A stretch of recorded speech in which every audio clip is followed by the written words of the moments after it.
Once upon a time, in the realms of ancient mythology, thunderstorms were believed to be the expression of divine wrath. Picture this. High above the mortal world, in the ethereal heights of Olympus, the mighty god Zeus ruled the sky and the thunder. His reign was absolute, his power unchallenged. Now, Zeus was known for his fiery temper, and when he was angered, the heavens would tremble, the dark clouds would gather, the wind would howl, and the sky would be split by the blinding flash of lightning. These were not mere weather phenomena to the ancients. No, they were the telltale signs of Zeus unleashing his fury. Each thunderstorm was a terrifying spectacle, a manifestation of Zeus's wrath. The rumble of thunder was his voice echoing through the skies, a stern warning to mortals and gods alike. The lightning, on the other hand, was his weapon of choice. Forged by the Cyclops, the mighty bolts of lightning were Zeus's instruments of justice, striking down those who dared to defy him. So powerful was the sight, so deafening the sound, and so destructive the aftermath that it was only natural for the ancients to attribute such awe-inspiring events to their gods. To them, each thunderstorm was a divine drama played out in the heavens, with Zeus as the lead actor, his anger setting the stage for the electrifying performance. Over time, these stories became part of the cultural fabric, passed down from generation to generation. They formed the backdrop of ancient life, shaping how our ancestors perceived and interacted with the world around them. Thunderstorms, once seen as terrifying, became respected, an integral part of their myths and their understanding of the cosmos. These tales, while merely the products of human imagination, serve as a testament to the profound impact of thunderstorms on human consciousness. They remind us of the awe and fear that these natural phenomena have inspired throughout the ages, a fear born out of respect for the forces that govern our world.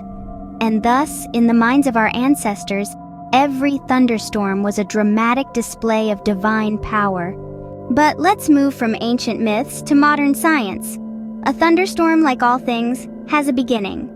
In the world of meteorology, there are 3 essential ingredients necessary for a thunderstorm to take shape.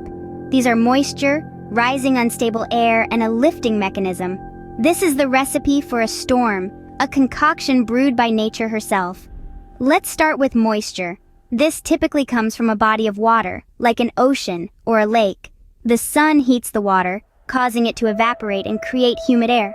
This air, now laden with water vapor, is lighter than its dry counterpart and begins to rise, marking the beginning of our storm's life. As the moist air ascends, it meets with cooler atmospheric conditions, causing it to cool down as well. As it cools, the water vapor within condenses, transforming back into its liquid state. This process releases latent heat, which further fuels the upward motion of the air. The end result of this condensation is a cloud, seemingly innocent in its early stages. The lifting mechanism then comes into play. This could be a mountain range forcing air upwards or a front where warm and cold air collide. The lifting mechanism propels the already rising air even higher into the atmosphere. As this process continues, the cloud begins to grow, both in size and in intensity. It evolves from a simple cumulus cloud into a towering cumulonimbus, the signature cloud of a thunderstorm. The top of the cloud may reach as high as 10 miles into the atmosphere, a skyscraper among buildings. It's within this cumulonimbus cloud that the drama of a thunderstorm unfolds. So you see, the birth of a thunderstorm is a remarkable process, a chain of events orchestrated by the forces of nature. It's a testament to the power and complexity of our atmosphere. But remember, this is just the beginning of our storm's journey.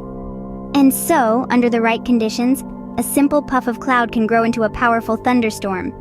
As the storm matures, it puts on a spectacular, if somewhat terrifying show: rain and lightning. The rain and lightning that accompany a thunderstorm are not random occurrences. They are the result of a complex dance between updrafts and downdrafts within the storm cloud. Imagine a bustling city with elevators constantly moving up and down, carrying people to different floors. In a similar vein, these drafts act as the elevators of the storm cloud, transporting tiny droplets of moisture up and down. As the moisture-laden updrafts rise, They cool and condense to form droplets. These droplets then collide and merge, growing larger and heavier in the process. When they become too heavy to be supported by the updrafts, they fall as rain.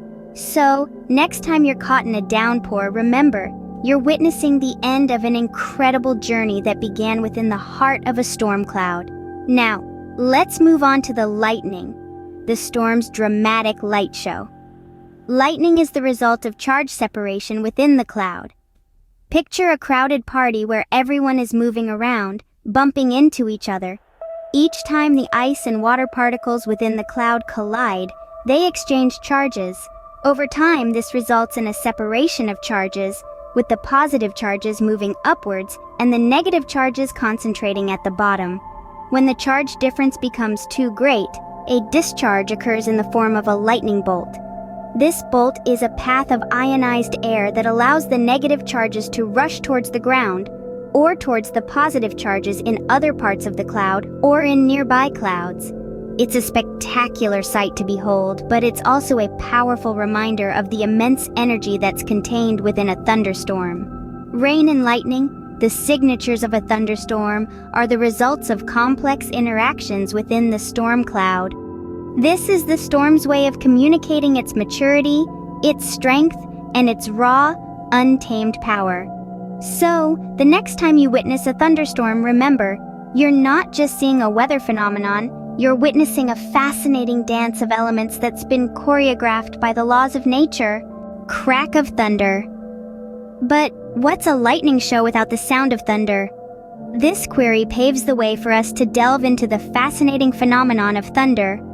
Faint rumble of thunder, that fearsome roar that follows the flash of lightning. Thunder, in essence, is a product of the intense heat generated by a lightning bolt. Imagine this. A single lightning bolt can heat the air around it to temperatures nearing 50,000 degrees Fahrenheit, or around 5 times hotter than the surface of the sun. This rapid heating causes the air to expand explosively, creating a shock wave that travels through the air. Loud thunderclap. It's this shock wave that reaches our ears as the rumbling sound we know as thunder. Now, the interesting part is, the sound of thunder isn't the same for everyone. The distance between you and the lightning strike significantly affects how you perceive the thunder. When a lightning bolt is close by, you'll hear a sharp cracking sound followed by a rumbling echo, crack and rumble of thunder. This is because sound travels at a relatively slow pace, around 762 miles per so. The sound from the closer parts of the lightning bolt reaches your ears first, followed by the sound from further away, creating that familiar crack and rumble effect. But if the lightning strike is far away, you'll only hear the rumble, as the sharp initial crack has dissipated before it reaches you. Furthermore, the terrain around you also plays a role. Hills, valleys, and buildings can reflect and distort the sound, altering how you perceive it, echoing rumble of thunder. And the next time you hear the roar of thunder, remember that you're hearing a sonic shock wave, a powerful testament to the energy present in a single bolt of lightning. It's not just sound, it's a story of a lightning bolt's journey, told in a language we all understand. In this way, every peal of thunder is a sonic record of a lightning strike. Finale of thunder rumbling away. Like all things in nature, a thunderstorm has a life cycle. It's a fascinating journey, one that begins quietly but can quickly become a tempestuous display of nature's power. The first stage of a thunderstorm's life cycle is the developing stage. At this point, the sun has heated the Earth's surface, causing warm, moist air to rise and form towering cumulus clouds. This is the updraft stage, where the air is moving upwards and the thunderstorm is quietly brewing. At this stage, there may be some rain, but not much. The storm is still gathering its strength. The thunderstorm then transitions to the mature stage, the most potent and intense part of its life cycle. The cloud has grown to a great height, often reaching the tropopause, the boundary between the troposphere and the stratosphere. The top of the cloud spreads out, creating the classic anvil shape we often associate with thunderstorms. At this stage, the storm is fully developed, with heavy rain, frequent lightning, and sometimes even hail and tornadoes. The updrafts continue to feed the storm, But downdrafts also begin, indicating the storm is starting to exhaust its supply of warm, moist air. Finally, we reach the dissipating stage. The downdrafts, those gusts of cool air descending from the storm, begin to dominate. They choke off the updrafts, cutting off the storm's supply of warm, moist air. The rain becomes less intense, the lightning less frequent. Without its fuel source, the thunderstorm begins to weaken and shrink. This life cycle can last anywhere from a few tens of minutes to several hours, depending on the conditions. But regardless of its lifespan, the end result is the same. And so, having spent its energy, the thunderstorm fades away, leaving a calmer sky in its wake. It's a dramatic ending to a powerful display of nature's grandeur, a reminder of the cycles that govern our world. But before we end, let's take a moment to discuss a fascinating aspect of some thunderstorms, the eye of the storm. Now, not all storms have an eye, but the ones that do, like hurricanes, it's a sight to behold. Imagine being in the midst of a raging storm, then suddenly, everything calms down. The winds die, the rain stops, and up above, you can see a patch of clear blue sky. That, my friends, is the eye of the storm. While the storm rages around it, the eye remains eerily calm and clear. This is because the eye is the center of low pressure. The air here is sinking, which prevents the formation of clouds and precipitation. So, despite being surrounded by a storm, the eye itself is often cloud-free, a pocket of tranquility amidst the chaos. Encircling the eye is the eye wall, the most violent part of the storm. Here, the winds are the strongest, the rain is the heaviest, and the turbulence is the most severe.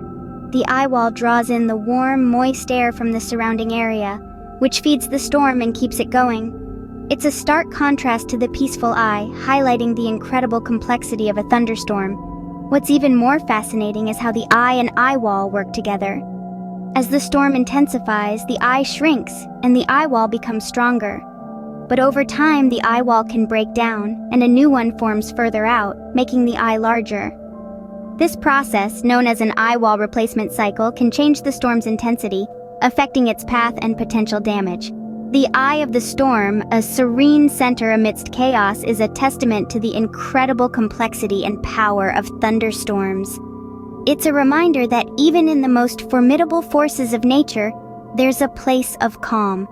But don't be fooled, for it's this very calm that fuels the storm, showing us that opposites do more than just attract.